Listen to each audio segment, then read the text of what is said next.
نفسك ترسمي حنة ليكي ولاصحابك ولحبايبك ولاهلك، نفسك تتعلمي وتعملي مشروع مربح لبيتك، نفسك تكوني بتتعلمي حاجة بسهولة ما تبقاش صعبة عليكي.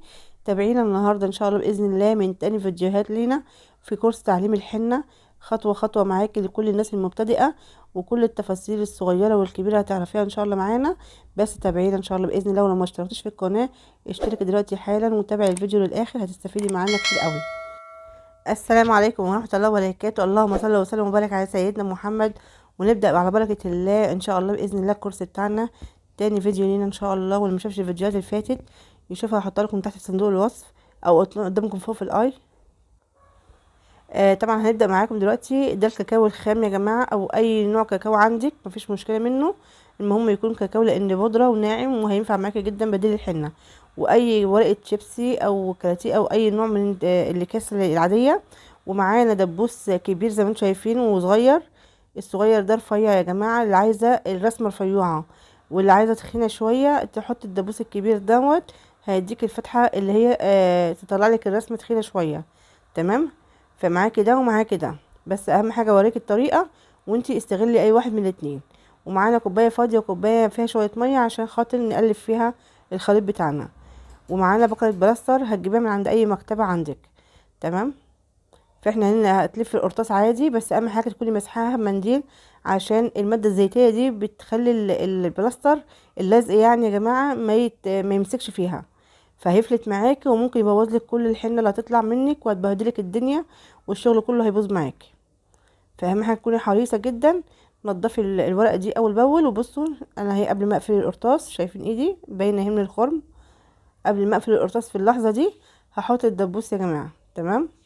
اي واحد فيهم من الاتنين اللي انت عايزاه، سواء رسمه كبيره او رفيعه او تخينه. وارجع الف القرطاس بقى واقفل عليها لحد ما يقفل خالص تماما. هتاكد من ان هو قفل تماما وضيق معايا بعد ما الف خالص جدا واحس ان القرطاس كده جبت اخره. هحرك الدبوس معايا، لو اتحرك بسهولة يبقى لسه فيه فراغ وهيبقى واسع. لكن لما اشد شوية تاني وقفل معايا جامد ومبقاش في حاجة، هحرك الدبوس تاني لقيته بيطلع معايا بصعوبة، يبقى كده تمام قوي. واقفل بقى معاكم زي ما انتم شايفين كده، واحط البلاستر بالراحة. اهم حاجة التكة بتاعت فوق دي خالص، عشان هي دي الاساس اللي هي هترسمي بيها، فما تكونش اللزق خارج بره، او يكون معوج، او يكون مهوي معاكي عشان خاطر ما يخرجش الحنه منك، او يبوظ لك الرسمه وانت بترسميها، او يشك اي واحده وانت بترسمي لها، ما يعورش ايديها. تمام. فبالراحه خالص، اهم حاجه من الشغل ضبط الشغل.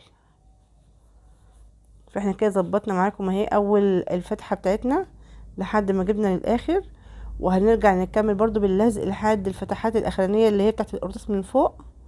تمام. عشان برضك لما نيجي نحط الحنة ونقفل ما يخرجش مننا اي حنة. اتمنى ان شاء الله لحد المرحلة دي كده تكونوا فهمتوا معانا كل التفاصيل بتاعة القرطاس ولف القرطاس وكل حاجة تخص القرطاس. تمام كده.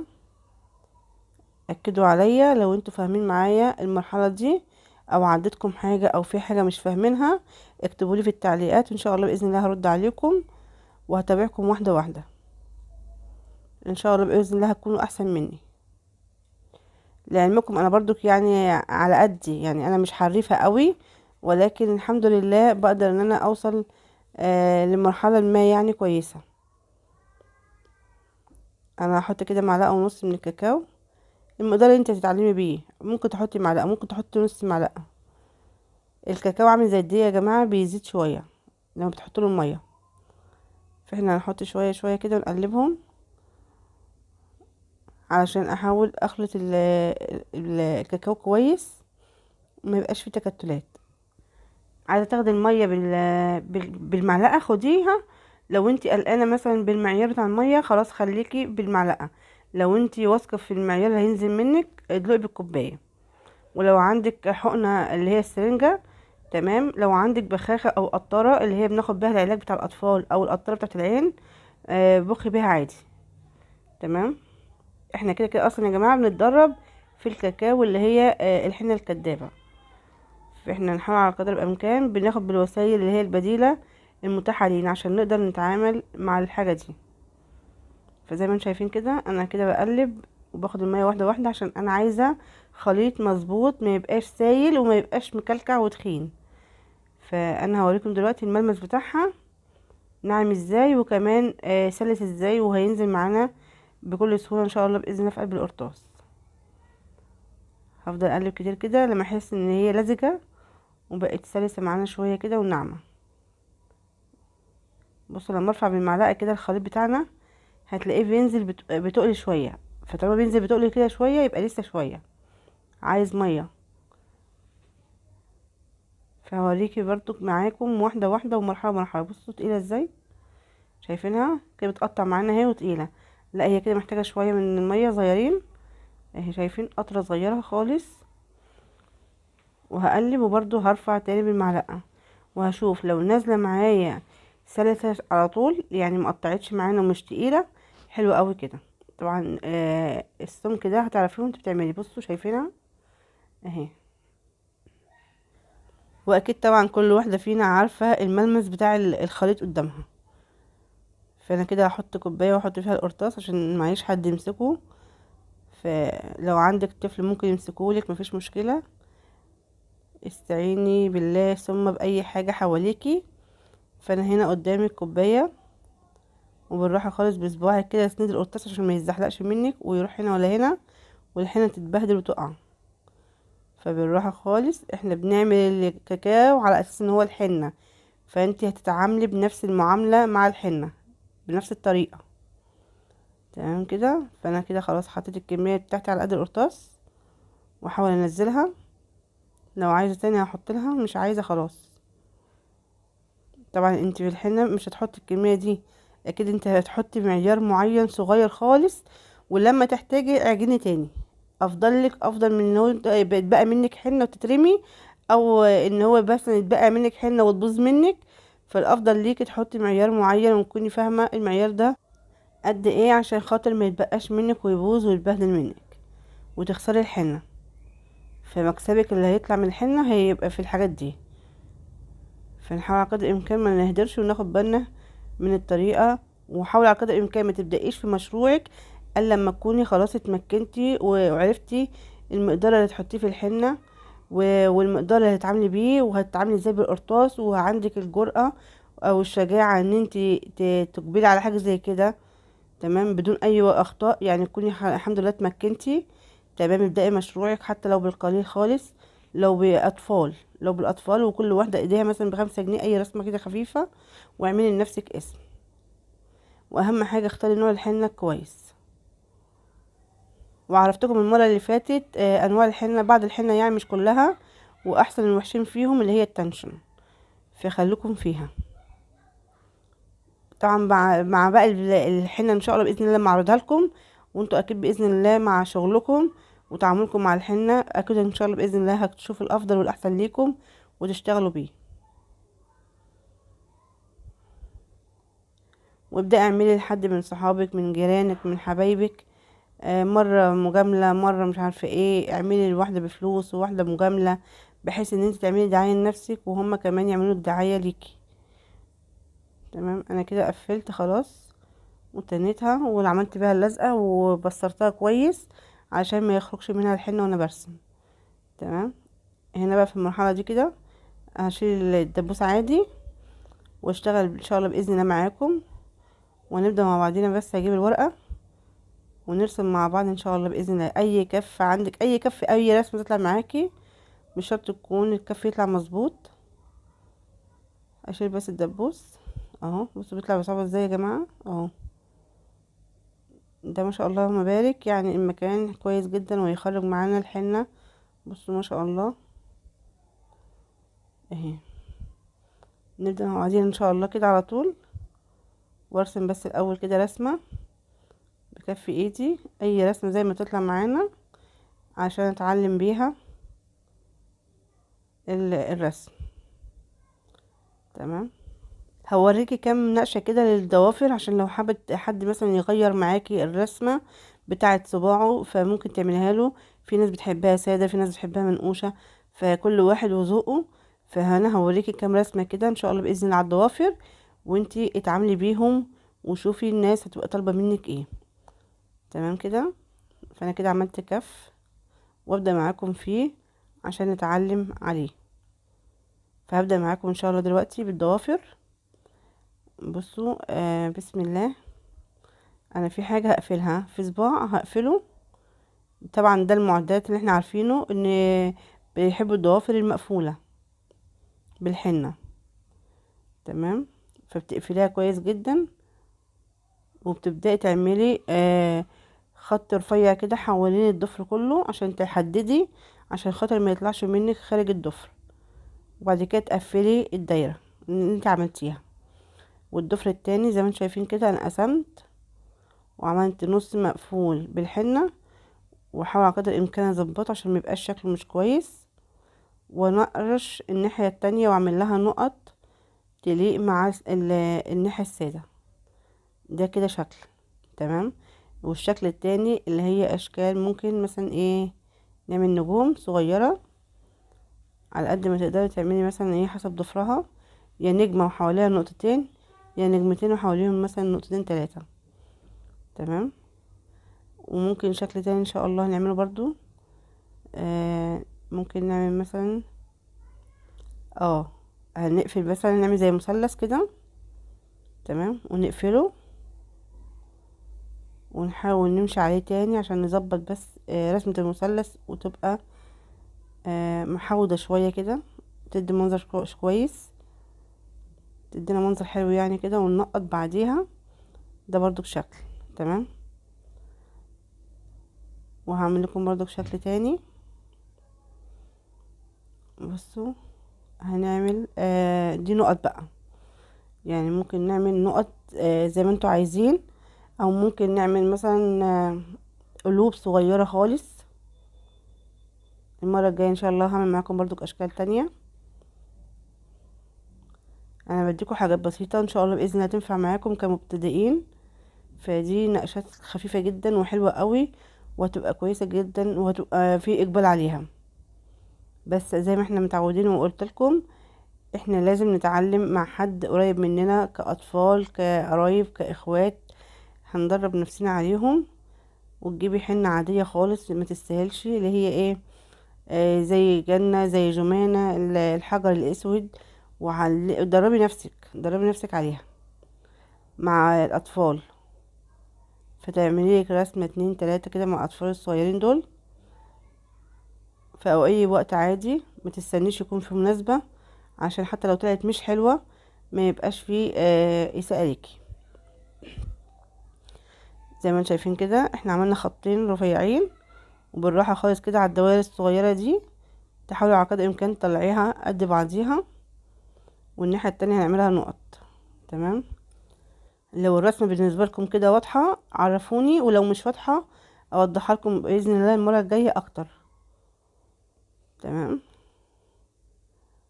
انا بديكم الفكرة، وانتي ظبطي الرسمة براحتك خالص، ويمكن وابدعي فيها، يمكن تطلع تكون احسن مني كتير طبعا.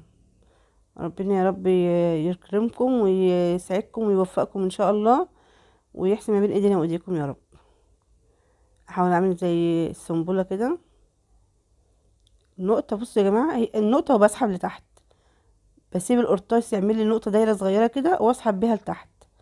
تمام. مع الضغط الخفيف هعمل برضو نقطه صغيره فاصغر فاصغر، فاهماني؟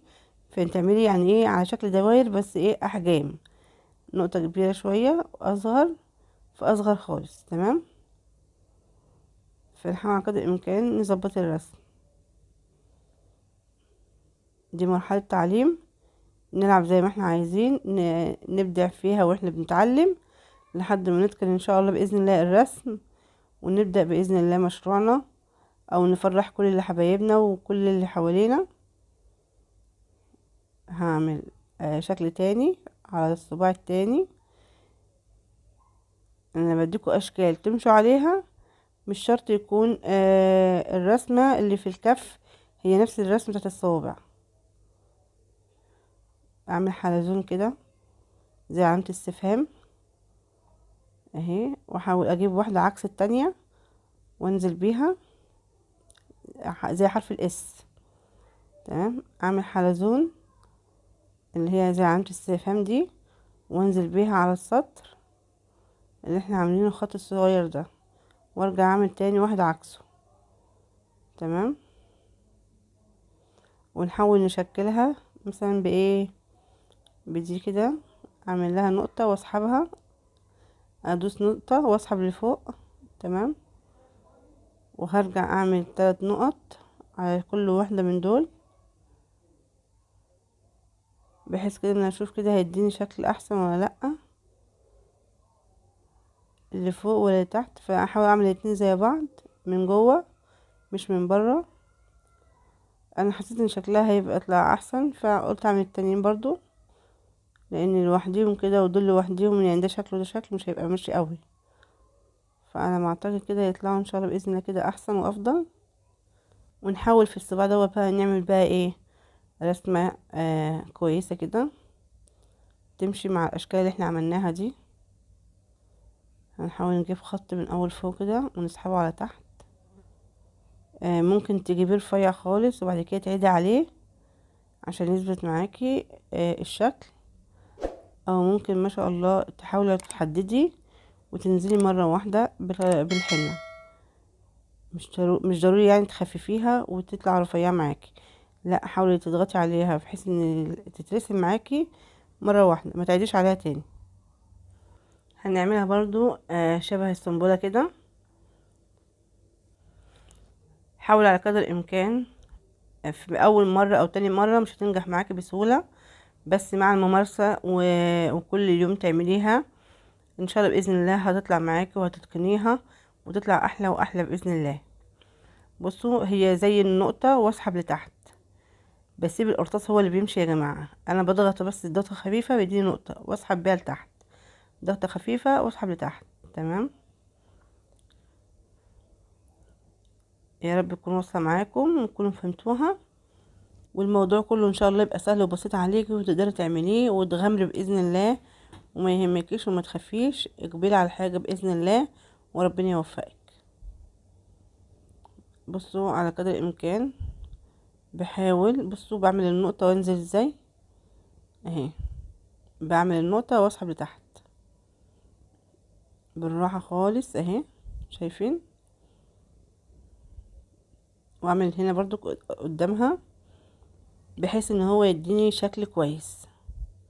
اللي انا عايزه اقوله لك كمان، وكانت نصيحة من اخت برضو سودانية، الله يبارك لها ويمسيها بالخير ويا رب يحفظها اينما كانت. لما جيت كلمتها عن الحنة ما بخلتش عليا بالمعلومات بصراحة، وهي اللي وصفت لي على نوع حنة معين هقول لكم عليه ان شاء الله. الحاجة التانية ان هي قالت لي خدي شكل الرسمة وابدعي فيه براحتك، فانت تاخدي الملامح بتاع الرسمة وبعد كده العبي فيها براحتك خالص.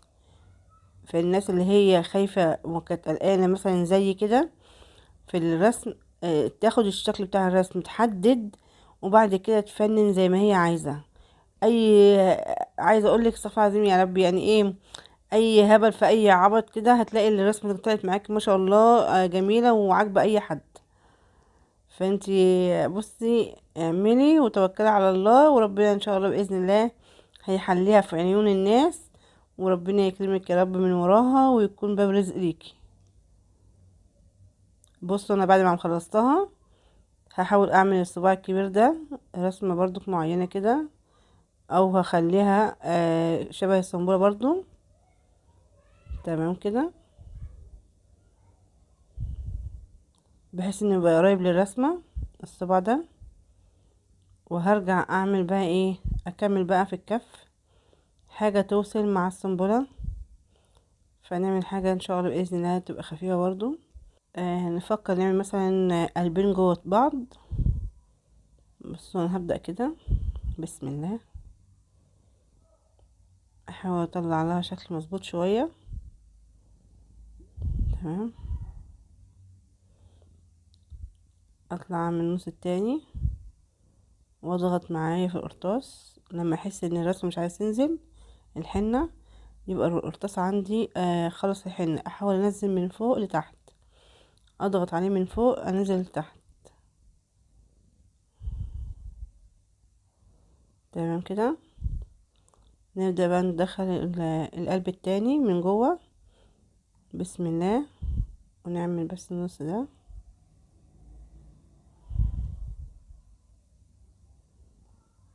اهو كده، واجيب الناحية التانية.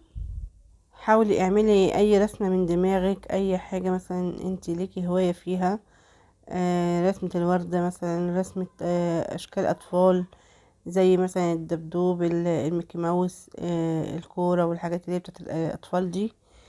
فممكن ان شاء الله باذن الله تدربي نفسك عليها، وباي شكل وباي وسيله وتطلع معاكي. اهم حاجه ان انت تتدربي عشان تطلع معاكي الرسم ان شاء الله باذن الله كويسه وتبقى سهله، وتقدري كمان تتعاملي بكل سهوله. فزي ما انتم شايفين كده المواضيع سهله،